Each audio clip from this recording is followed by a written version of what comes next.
algunos órganos como corazones fueron conservados en frascos con alcohol o formol que Juan Carlos ofrendaba a la Santa Muerte. Cortó nuevamente partes de la carne para alimentar a sus perros. La amarraron y Juan Carlos le realizó su ya común corte en el cuello, deshaciéndose más tarde del cadáver en un lote baldío. A la niña, Juan Carlos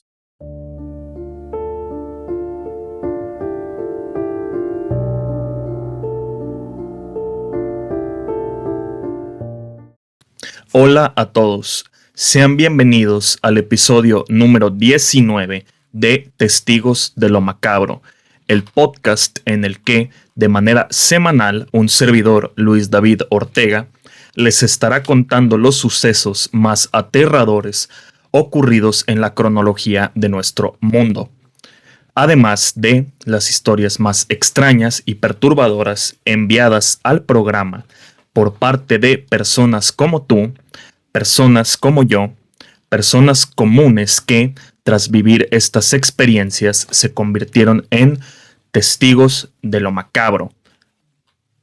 Hoy les traigo un episodio pues un tanto crudo, un tanto incluso indignante, porque veremos mucho de un tema que ya se ha comentado en reiteradas ocasiones en este podcast, como lo es la inoperancia policíaca, sobre todo en nuestro país que es México, y un caso que, de haber actuado las autoridades diferente, no hubiera sido tan prolífica la persona de la que vamos a hablar. Desgraciadamente se trata de un asesino serial que tuvo pues mucha suerte, si lo queremos ver así, debido a que se batalló mucho, se tardó mucho en ser descubierto su caso y evidentemente pues detenido, ¿no? Además que resulta bastante trágico porque no estamos hablando de algo que pasara hace 50, 60 años como los asesinos más reconocidos o famosos por la parte de Estados Unidos, sino que es un caso que ocurriera hace tan solo 7, 8 años aproximadamente. En el episodio de hoy exploraremos un extraño rincón en Ecatepec, México, una construcción en obra negra que durante años aglutinó el terror de un municipio completo. Unas cortinas que flanquean la entrada a dos oscuros cuartos en los que ocurrían cosas sacadas de las peores pesadillas. Una sala de estar que tuvo que ser limpiada numerosas veces de ríos de sangre. Y un minúsculo baño con una ventana pequeña y sofocante que sería el escenario final de numerosas inocentes víctimas de la perversión humana absoluta.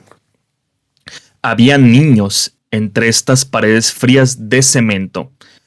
Se cometieron, según las autoridades, algunos de los crímenes más atroces que recuerde una de las localidades ya de por sí más violentas de México, que esto es muchísimo decir. Aquí vivía un hombre que, con su pareja y sus hijos, fue acusado de torturar y despojar de la vida a sangre fría a lo largo de 7 u 8 años a una veintena de mujeres en uno de los municipios con mayor número de feminicidios del país. Quería llegar a las 100, incluso confesó ante la policía: llámenme el terror verde. Hoy hablaremos del caso del asesino serial conocido más tarde como el monstruo de Ecatepec, aunque él se autoproclamaba, así mismo como ya lo mencioné, el terror verde. Pudiera haber sido conocido con muchísimos nombres, pero Juan Carlos Hernández Béjar nació en el año de 1985 en Lázaro Cárdenas, en Michoacán. Hijo de padres que no tenían una buena relación, su padre era un hombre extremadamente sumiso y sin ningún tipo de autoridad en la familia, que, debido al nivel socioeconómico de la familia, tenía que trabajar durante todo el día, prácticamente todos los días. Y ella, la madre de Juan Carlos, mientras tanto ejercía, pues vaya, la profesión más antigua de la historia en la misma casa y muchas veces o prácticamente todas las veces delante de su hijo. Durante su infancia sufrió de graves abusos por parte de ella. Según sus propias declaraciones, su madre solía vestirlo de niña, llevaba a hombres a la casa y, lo más trágico ante, recordemos, una infancia, él podía ver por medio de tan solo una mísera cortina que separaba las camas, mientras su madre mantenía relaciones sexuales con sus clientes.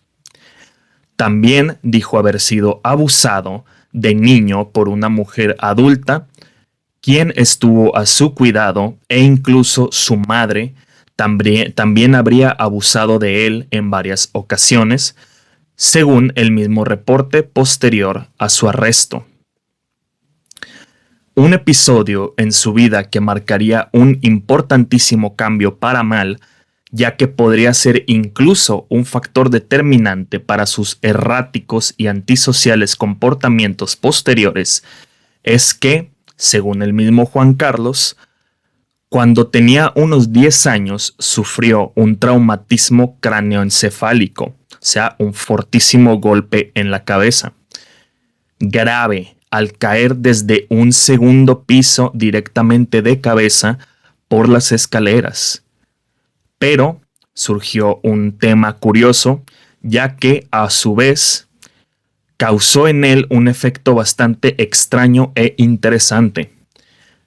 Según el mismo Juan Carlos declaró, mejoró notablemente su condición intelectual, de un momento a otro yendo perfecto en la escuela y dándose cuenta de cosas que los demás niños no se daban cuenta.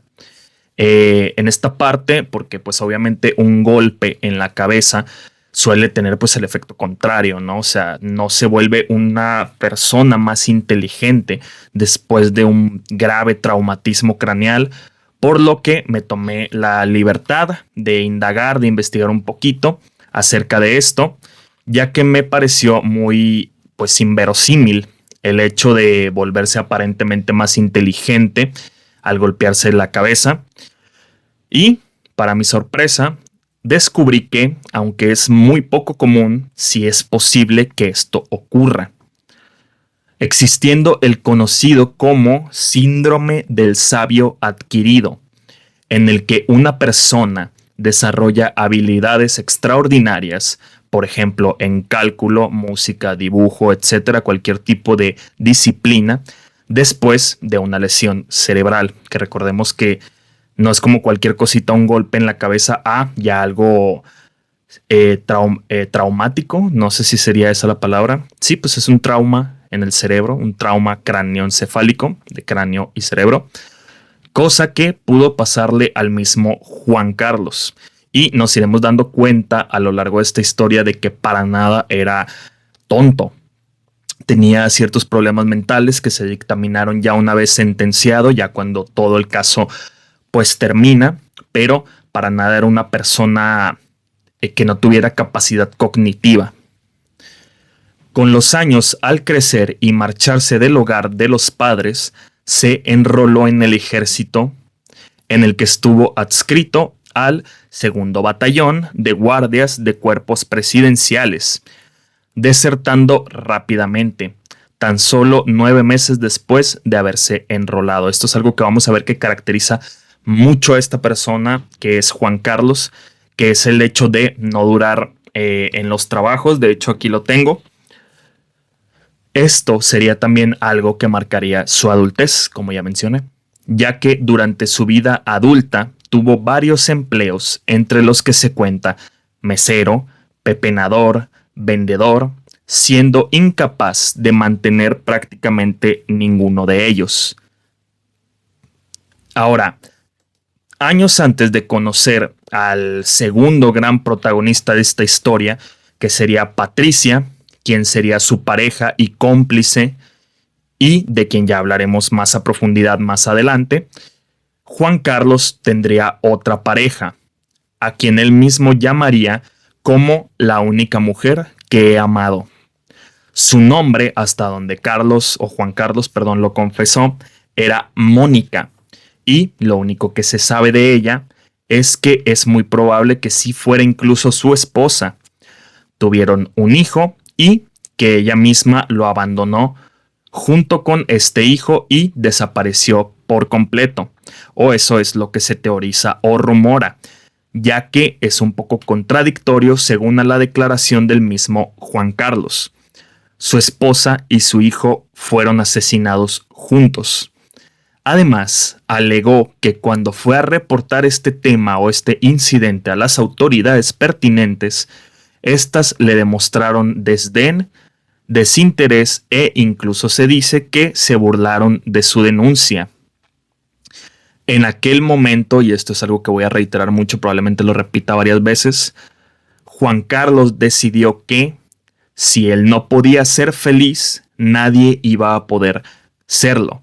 Y dio rienda suelta a sus más bajas depravaciones. Básicamente este fue como el evento gatillo que tienen prácticamente todos los asesinos en serie o criminales en serie, que ya tienen como este chip por dentro, por decirlo en un término simple, de pues cometer actos atroces, actos antisociales. Ya tienen como pues esta predisposición tanto mental como cognitiva como genética, y solo requieren de un suceso estresante o de un acto que dispare este tipo de cosas. En el caso de el mismo Juan Carlos, podría hacerse que fuera la desaparición o presunta muerte de su mujer e hijo. Su segunda pareja vital y clave para esta historia fue Patricia, es lo que vamos a hablar ahora. Patricia, nacida también en Lázaro Cárdenas, Michoacán, pero ella el 5 de febrero de 1980. O sea, Patricia era 5 años mayor que él. Ella provenía también de una familia pobre, conocida por ser siempre una chica sumisa y manipulable.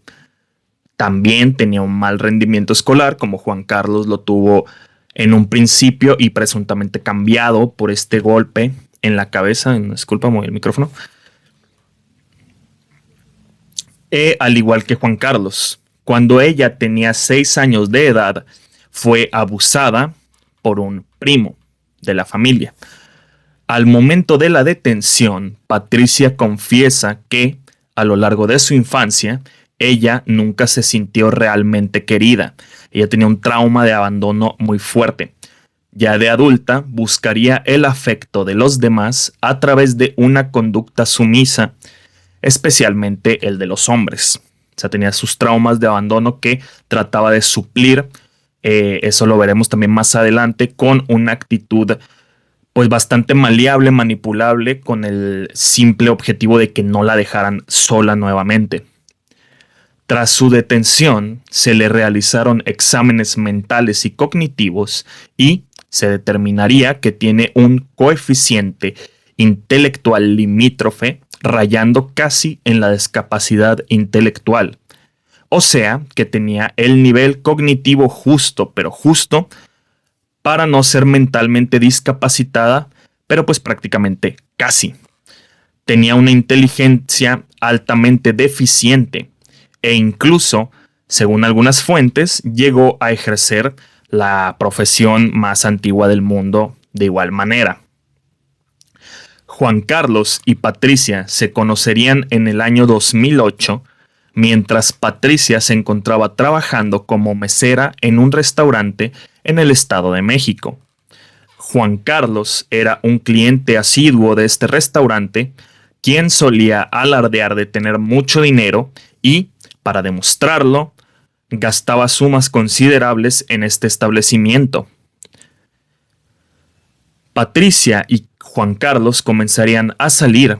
Juan Carlos le confesó que, obviamente esto era una mentira, trabajaba como un asesino a sueldo para la mafia local. Información, como ya dije, obviamente falsa. Patricia, poco tiempo después, terminó formalizando la relación y se mudaron juntos a una vecindad en Ecatepec. Eventualmente de esta unión nacerían 4 hijos. La familia, o bueno, los padres, tenían trabajos informales para mantenerse. Se dedicaban al comercio independiente de celulares. Esto también es muy clave para cómo avanzaría el caso. Perfumería y comida. Vendían latas de aluminio y botellas de plástico a las recicladoras. Esto último también sería muy clave y muy crucial para encubrirse en sus crímenes, ya que era común ver a la pareja transportando bolsas negras por la calle, en las que llevaban pues, obviamente sus latas, sus cartones, sus botellas, todo este material para pepenarlo. Para sus vecinos eran una familia aparentemente normal. Y, como les digo, ya más adelante entenderemos por qué el hecho del tema bolsas de basura sería clave en un tema más que nada de encubrimiento. Se sospecha por parte de la madre de una muchacha desaparecida en la zona que la primera víctima de la pareja pudiera ser Luz del Carmen Miranda, de 13 años. Desaparecida el 12 de abril del 2012 con 13 años de edad. Su cuerpo desmembrado apareció un año después, cuenta Araceli González Pérez, la madre de esta chica. Aunque, según declaraciones de la misma Patricia, la primera víctima fue una mujer de 22 años a quien engañaron mediante una oferta de trabajo. Le ofrecieron trabajo como empleada doméstica y, al estar en su casa, Hernández, o sea, Juan Carlos, la condujo al baño, por eso les decía todo este tema en la intro, donde la sometió, abusó de ella y la privó de la vida con un corte en el cuello. Mientras cometía la agresión, Martínez, o sea, Patricia, esperaba junto a sus hijos afuera de la casa, totalmente consciente de lo que estaba ocurriendo con su marido. Posteriormente, Hernández descuartizó y fileteó el cuerpo. Esto es algo que vamos a ver, y es que desde el primer crimen, o sea, el presunto primer crimen, se sospecha de otros, pero este es el primero que admite la misma Patricia. Pues usaron la carne para cocinar y la comieron. Desde el primer crimen de la pareja, pues demostraron este rasgo enfermizo que es el canibalismo. El modus operandi de la pareja consistía en que Patricia Martínez enganchaba a las víctimas, prácticamente todas ellas conocidas y vecinas. Con engaños las conducía a la casa donde Juan Carlos las agredía en el baño de la misma. Por eso les decía todo el tema de la intro, la pequeña intro que escribí ahí. Ella las engatusaba ofreciéndole productos, perfumes, celulares, ropa o trabajo, todo mientras Patricia se mantenía con sus hijos fuera de la casa o en una habitación adjunta. Aunque en muchas ocasiones ella participó también y ayudó activamente a su marido, tanto en los abusos, en los despojos de vida, en la limpieza y en la eliminación de evidencia. Patricia era completamente la cómplice de este hombre. La segunda víctima que Patricia confesó fue una adolescente, quien era su vecina. Sufría de una fuerte adicción a los solventes y la engañaron ofreciéndole dinero y comida. Estando ya en la casa, Patricia la sometió, la ató y Juan Carlos abusó de ella en el baño. La despojó de la vida de la misma manera en que lo hizo con su anterior víctima. Esto ya se convertiría como en un sello de este asesino, que esa era la manera o el modus operandi o su método para quitarle la vida a sus víctimas. Con un corte en el cuello y diseccionó mientras Patricia esperaba en otra habitación con sus hijos. Tras quejarse porque el baño había quedado muy sucio por la sangre, Patricia cocinó pedazos de la carne con chile para darle de comer tanto a su familia, a sus hijos y a su marido. En el año 2015, hace ya 11 años de este suceso, la familia se mudó a otra zona de Ecatepec y prácticamente nada más llegar a la nueva vivienda, le quitaron la vida a la que, según Patricia, todo esto es confesión de Patricia, fue su tercera víctima, una vecina de la anterior colonia a quien invitaron para celebrar la mudanza de su nueva casa. Ahí le embriagaron y entre ambos abusaron de ella de forma colaborativa. Ya para el tercer crimen ya estaría involucrada pues también de manera sexual quien sería la esposa, esta Patricia. Posteriormente, Juan Carlos le quitó la vida, siguiendo el mismo proceso de las dos ocasiones anteriores. Les digo que es como el modus operandi que él pues adoptó de lleno, no lo hizo realmente de otra forma prácticamente. O bueno, sí veremos que lo hacía de otra forma, pero bastante similar, pero eso ya lo veremos más adelante. Mientras que Martínez, Patricia, cuidaba a sus hijos afuera de la casa, quien también terminaría más tarde cocinando parte del cuerpo. Su cuarta y quinta víctimas, este es como el más indignante y pues básicamente como el más, pues la palabra sería popular, desgraciadamente el más popular, el caso más conocido de este hombre, fueron una mujer y su hija de tan solo 10 años de edad. Patricia las condujo a ambas con engaños a su casa. Ahí primero abusaron de la madre. Entre los dos la amarraron y Juan Carlos le realizó su ya común corte en el cuello, deshaciéndose más tarde del cadáver en un lote baldío. A la niña, Juan Carlos, pues desgraciadamente también la abusó, aunque aquí cambió un poco su modus operandi, como les digo, sí llegó a variar un poco su método, ya que a esta niña la estranguló. No le realizó un corte fulminante en el cuello y también la descuartizó y canibalizaron los restos de la niña. La sexta víctima era hija de su tercera víctima, una adolescente que también tenía problemas de adicción. La condujeron con engaños a su casa, donde la sometieron y, para no seguir detallando, pues siguieron exactamente el mismo proceso. Baño, corte, etc. Culminando una vez más con la canibalización de los restos, algo de lo que nos vamos a ir dando cuenta conforme les vaya relatando pues los crímenes, es que eran dos personas que decidían deshacerse de la evidencia, de lo incriminatorio, de una manera en la que pues prácticamente sacaban cierto provecho o no desaprovechaban nada de tema restos, de tema deshacerse de estos restos, de esta evidencia. ¿Por qué? Pues ya lo iremos entendiendo en unos momentos. Juan Carlos y Patricia, como ya se habló, usaron los restos para alimentarse de ellos y a sus hijos y a 3 perros que tenían como mascota. Esa es la primera parte.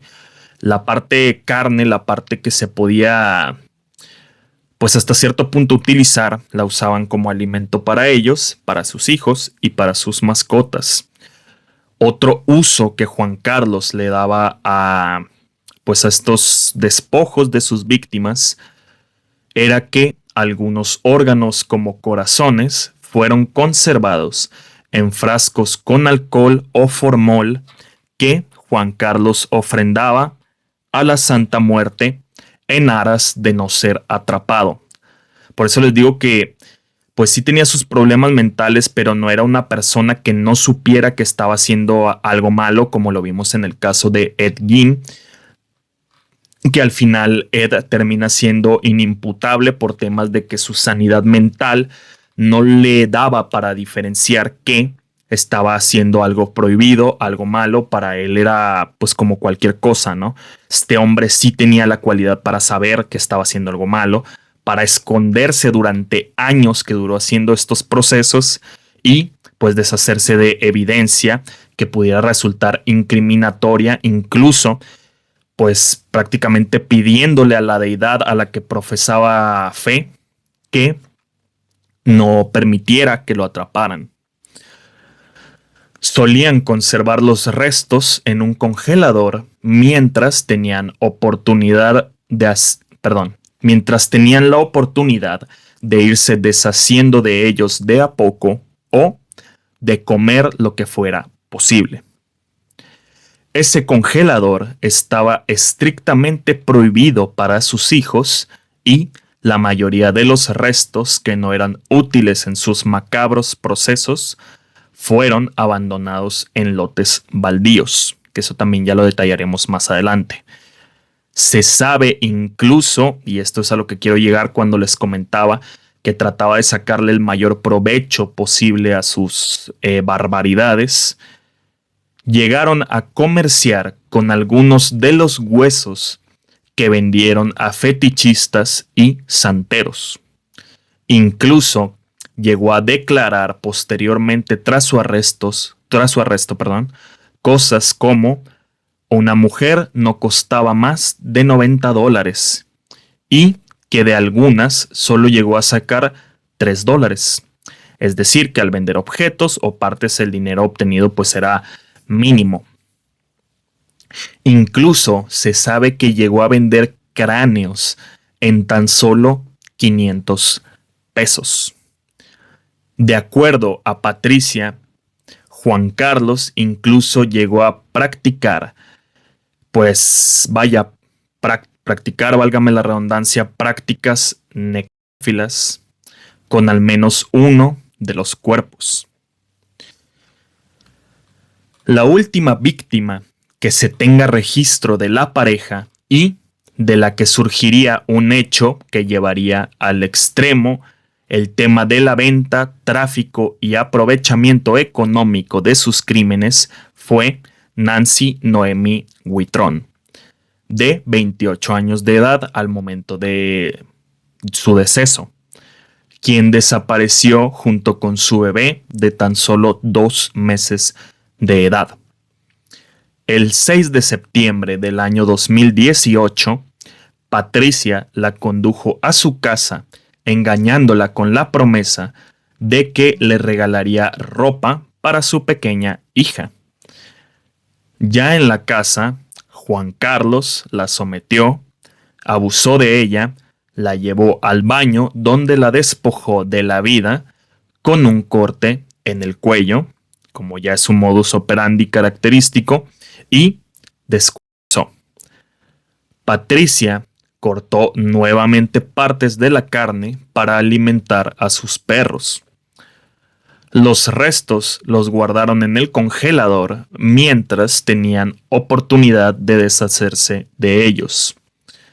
Y, aprovechando nuevamente para, valga la grandísima redundancia, sacar provecho de sus atrocidades, la bebé, que les recuerdo que en ese momento solo tenía 2 meses de vida, fue vendida por la ridícula cantidad de 15,000 pesos mexicanos, aproximadamente unos 870-875 dólares americanos al momento de realizado este episodio de podcast, a una pareja que supuestamente no podía tener bebés y que más adelante solo fue identificada como Adrián N. y Ana Laura N.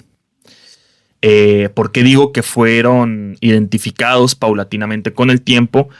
Ya es porque ya que después del arresto, posteriormente a él, también fueron detenidos y la bebé, afortunadamente, si queremos sacar aunque sea algo bueno de esto, fue llevada con sus abuelos hasta donde se sabe, o sea, hasta donde se sabe, la bebé sobrevivió, la bebé está bien hasta el momento, es lo que se sabe que vivió posteriormente con sus abuelos. De acuerdo con la declaración de Patricia, en su confesión detalla el despojo de la vida de 10 mujeres a lo largo de 6 años.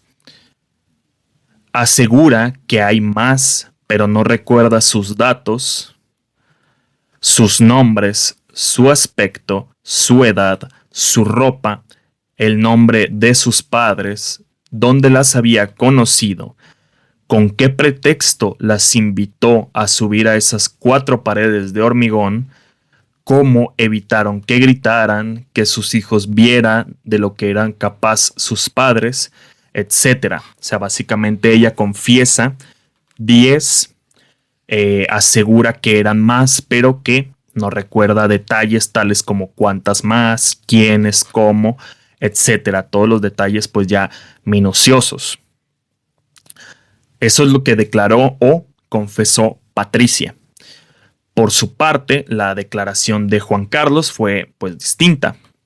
Él aseguró que la cifra de víctimas aumentó hasta las 20 y aquí viene el dato que les comentaba en un principio, ya que en su interrogatorio Juan Carlos confesó sin ningún tipo de pena que quería llegar a las 100 víctimas. Afortunadamente esto no pasó. Ahora, para entender un poquito el por qué hubo como cierto desdén, el por qué no se investigó, el por qué esto pasó durante tantos años, que aunque sea Ecatepec, aunque sea México, pues este tipo de cosas ya no son tan prolíficas en la actualidad como lo eran en los 60, en los 70, en los 80, etcétera. Es un poquito el contexto histórico, el contexto social del lugar que es Ecatepec. Ecatepec es una de las zonas más inseguras para la mujer en México, tristemente. Con todo y eso, dicen organizaciones civiles, los feminicidios y desaparición de mujeres no cesan incluso hasta la fecha, a unos 8 años de los hechos. Muchos casos no son investigados, aseguran colectivos como Mujeres en Cadena o la Red Andrómeda. O, como sucedió con la pareja de Ecatepec, la solución de los casos tarda mucho tiempo, ya que se sabe que, desde bastantes meses antes del arresto, los vecinos de Jardines de Morelos habían denunciado la desaparición de varias mujeres, entre ellas algunas adolescentes. Es que el lugar es tan peligroso para la mujer, desgraciadamente hay tanta desaparición de mujeres de todas las edades, tanto feminicidio, que pues realmente las desapariciones, por más crudo y más cruel que suene, ya no sabes qué es. O sea, hay mujeres que se escapan, hay mujeres que las desaparecen, desgraciadamente hay mujeres que las secuestran. Entonces, tú como autoridad, obviamente sin justificarlos, porque es un desdén total y una inoperancia y una hueva total a hacer sus trabajos, pero tú como autoridad no te imaginas que va a haber un pelado haciendo este tipo de cosas. O sea, es como que lo último que pasa por la mente, a pesar de que pues las desapariciones estén a la orden del día. No te imaginas que hay un cabrón que lo está haciendo en serie, un criminal en serie, una persona que está siendo repetitiva con los crímenes. O sea, tú te lo imaginas como que son casos aislados. En varios casos existía el mismo patrón, es decir, las víctimas se extraviaron en la misma zona y sus familias cuentan que, antes de desaparecer, dijeron que comprarían ropa o bisutería. De hecho, esto fue prácticamente lo que hizo que este caso saliera a la luz y que esta persona pudiera ser arrestada, debido a que las familias se organizaron en un contingente de búsqueda, cosa que las mismas autoridades pues no hicieron como parte de sus trabajos. Incluso leí declaraciones de familias que se juntaron para buscar a las víctimas y descubrieron ciertas pistas que fueron las que llevaron al final al arresto. Fue cosa más de las familias, de los padres, etc. Esta fue una de las pistas para ubicar a Juan Carlos y Patricia, este tema de la ropa o bisutería.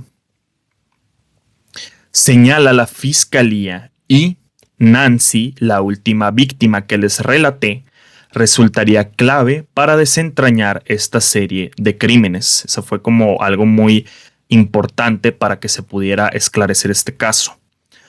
La desaparición de Nancy se agregó a la investigación de la desaparición de otras dos mujeres, obviamente también víctimas de la pareja. La Fiscalía del Estado de México habría descubierto que las desapariciones de las tres mujeres tenían un patrón en común. Todas conocían a una mujer que supuestamente les vendía ropa. Como ya sabemos, era el modus operandi de Patricia para procurarle víctimas a su marido. Se habrían reunido con ella cerca de la fecha de su desaparición, las víctimas. El rastreo de las llamadas de los teléfonos de las víctimas poco antes de desaparecer permitió determinar que todas habían desaparecido en una misma área. Al hacer una triangulación, se identificó un domicilio sospechoso en el 530 de la calle Playa Tijuana, en la colonia Jardines de Morelos. Adivinen qué, en esta vivienda, vivía, valga la redundancia, una pareja que se dedicaba precisamente a la venta de ropa.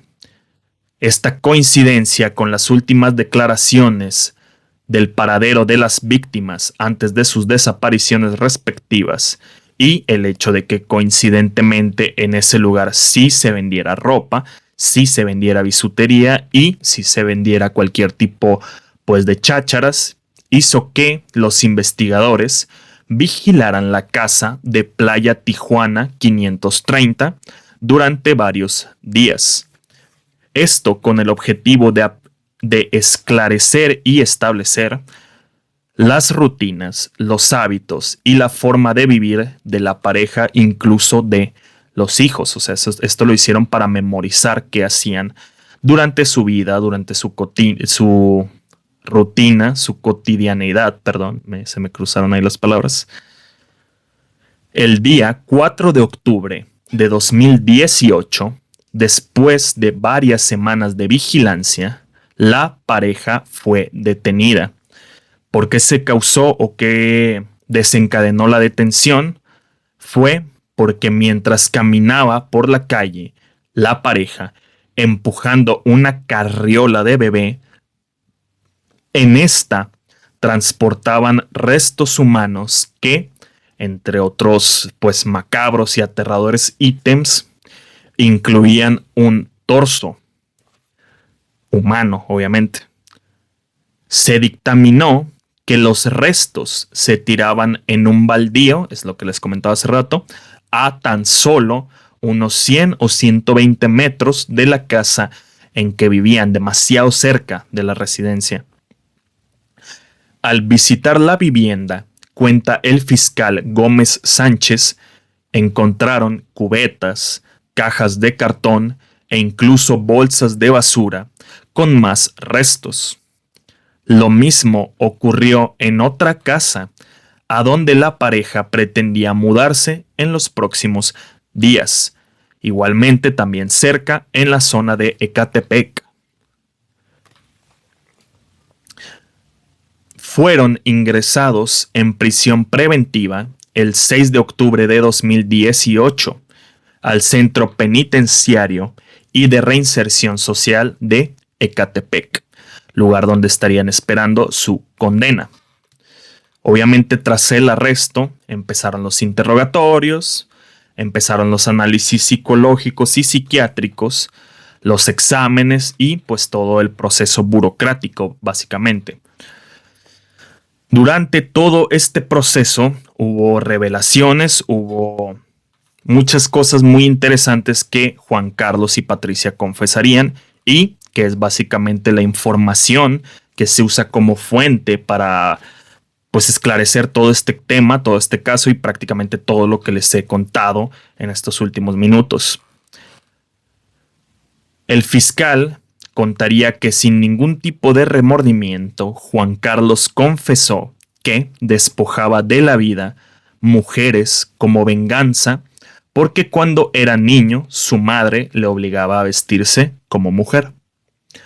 También el fiscal habla de un profundo odio hacia las mujeres por parte de Juan Carlos y que él mismo menciona el episodio en que una expareja, Mónica, que hablábamos hace rato, lo abandonó, declarando lo que les decía hace rato, insisto, si yo no fui feliz, nadie lo va a hacer. Esa era su pues muy estúpida justificación, muy egoísta justificación, bueno, justificación entre comillas, porque no existe ningún tipo de justificación hacia este tipo de barbaridades, hacia este tipo de asquerosidades, pero pues esa era más que justificación, la razón sería la palabra que él daba para pues todos sus actos tan atroces.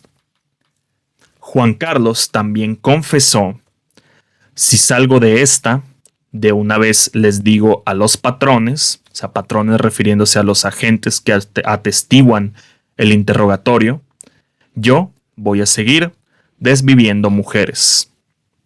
O sea, básicamente no pensaba, no tenía la capacidad ni las ganas, la verdad, de detener sus actos.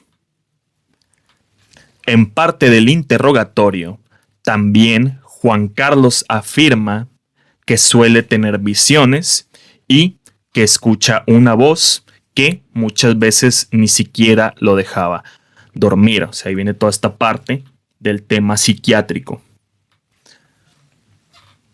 De acuerdo con el análisis del psicólogo criminalista Juan Pablo Ramírez Herrera, Juan Carlos sufre de un trastorno de la personalidad y un trastorno psicótico. El especialista destaca en su historia clínica 3 antecedentes: el traumatismo cráneoencefálico que sufrió en la niñez, primero, haber sido víctima de maltrato físico y abuso infantil, segundo, el tema de su madre y la amiga de su madre, y un, pues no revelado hasta ese momento, consumo recurrente de cocaína durante su juventud. Identifica el mismo Juan Carlos que sufre alucinaciones, al menos del tipo visual, durante la entrevista. En la entrevista aseguraba, por ejemplo, ver un perro negro que le daba órdenes y que lo instaba a cometer sus crímenes. Esa fue una de las primeras justificaciones que él dio, pero luego declaraciones posteriores de Juan Carlos, tras sus análisis psiquiátricos, confesaba que él tiene una necesidad impulsiva e incontrolable de, pues, desvivir personas. Su necesidad se traduce en periódicos dolores de cabeza insoportables que no lograba calmar, según él obviamente, hasta que comete sus horribles actos. En su momento declaró también que necesitaba de beber sangre humana cada 3 meses y que una parte de él es un demonio. O esto fue lo que confesó o declaró él, ¿no? O sea, realmente todo esto es palabras de él. Bueno, pues esta es toda la declaración que da Juan Carlos, toda la sarta de estupideces que dice cuando lo interrogan, pero que fue de Patricia una vez arrestada. Pues bueno, por su parte Patricia se dictaminó que tiene un retraso mental desde su nacimiento, lo que les comentaba al principio, además de un delirio inducido, obviamente, por su pareja.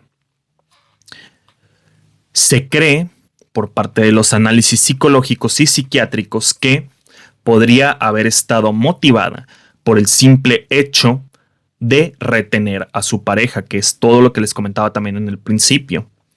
Esto según observaciones de la psicóloga y criminóloga Mónica Ramírez Cano. Esto fue pues todo lo que se extrajo por la parte de Patricia. ¿Qué pasó después? ¿Qué es lo que sigue después en la historia de estos dos animales? Pues bueno, un año después, para el 1 de octubre del año 2019, hace 7 años ya, o bueno, casi 7 años, cada uno de los culpables habría recibido una condena de nada más y nada menos que 327 años de prisión por 8 cargos de feminicidio, así como por otros delitos que incluyen trata de personas en su modalidad de adopción ilegal. Obviamente, pues lo del bebé, ¿no? El bebé que fue una adopción completamente ilegal y ni siquiera adopción, pues fue prácticamente una compra, una transacción que se realizó con un tercero. Y por inhumación ilegal de restos humanos. Esto obviamente referente a el tema venta de partes de cuerpos, lo más crudo que es la venta, o sea, sacarle provecho económico a el fallecimiento de otro ser humano, pero pues no se queda fuera tampoco el tema baldío, el tema del terreno baldío en el que se deshacían de partes de cuerpos, básicamente pues literalmente llevándolos en una carreola. Aunque el 5 de diciembre de 2019 un juez anuló una de las sentencias que habían recibido por el delito de desaparición forzada de una de sus víctimas, por lo cual habrían recibido finalmente cada uno una condena final y definitiva de tan solo 30 años. O sea, básicamente el juez desestimó varias cosillas ahí de la condena y se redujo a tan solo 30 años de 300. Pero eso no quiere decir que van a salir para 2048, ya que, sin embargo, por el homicidio de esta misma víctima, ya habían sido condenados a 40 años más en prisión, o sea, básicamente 70 años finalmente. Obviamente son súper pocos en comparación con los 300, pero pues si te lo piensas un poco, obviamente ya no van a salir de la cárcel, o sea, ya no van a vivir para salir de la cárcel. En resumen, según declaraciones de la fiscalía, ambos pasarán el resto de sus vidas en prisión. ¿Por qué? Por lo que les digo, aunque no sean 300 años, el hecho de que sean 70 más la edad que ya tenían, más la esperanza de vida en México, básicamente es obvio que ellos ya no van a ver el exterior nunca. Y pues básicamente aquí es donde termina la historia en su momento, que les comento, año entre 2018 y 2019. Pero ¿qué pasa con pues la actualidad, básicamente, con los últimos años ya de esta segunda década de los 2000? Hasta la última información disponible en las fuentes públicas emitida en el año de 2021, ambos continúan cumpliendo sus condenas en el mismo centro penitenciario y de reinserción social de Chiconautla, en Ecatepec, Estado de México. O sea, básicamente, en poquísimas palabras, siguen en la misma cárcel. No existen noticias de que hayan sido trasladados a otro penal o que su situación haya cambiado. Y pues básicamente este es el final de la historia de Juan Carlos Hernández y su esposa, que para nada es menos culpable que él, que es Patricia Martínez. Juan Carlos Hernández y Patricia Martínez, los monstruos de Ecatepec, aunque él se hacía llamar a sí mismo el monstruo verde, ya las autoridades, la prensa, etcétera, ya se le conoce como el caso del monstruo de Ecatepec.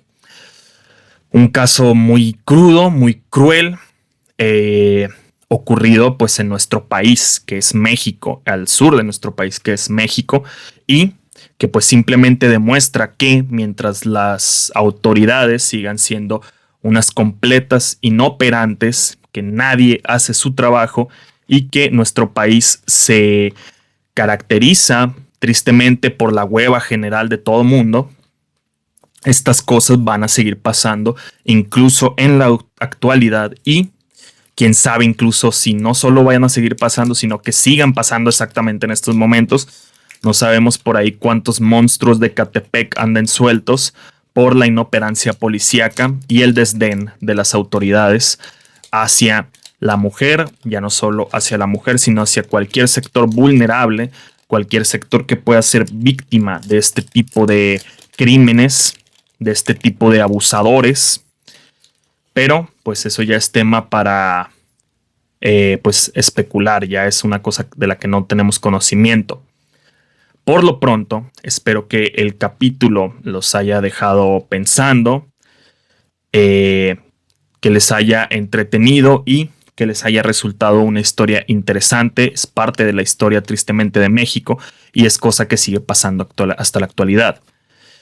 Y pues tristemente, como repito e insisto, y ya lo dije varias veces, no es algo que haya pasado hace 100 años o hace 200 años en los tiempos de, qué sé yo, de Pancho Villa o alguna cosa así, sino que pues ya es prácticamente la era digital, es una cosa que pasó hace tan solo ni 10 años.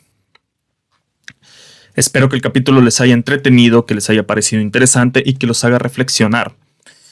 Si quieren mandarme sus historias o quieren que hable de cierto tema, me quieren dar ciertas recomendaciones, ya saben que aquí donde está el micrófono va a estar apareciendo el correo electrónico por el que pueden mandarme estas historias o recomendaciones. Si te da hueva mandarme un correo electrónico, me las puedes mandar por Instagram, que también va a estar aquí abajo y en la descripción. Asimismo, puedes seguirme en Facebook. Igual, si me quieren mandar algo por ahí, está mi página de Facebook en la descripción de este episodio y en la parte de aquí donde está el micrófono. Sígueme en TikTok, ya por fin pude empezar a publicar las partes más interesantes de los episodios por la página de TikTok o por la aplicación de TikTok. La vas a estar encontrando, ya sabes dónde, y en la descripción de este episodio en YouTube y en Spotify. Nos vemos en el próximo episodio de Testigos de lo Macabro. Bye.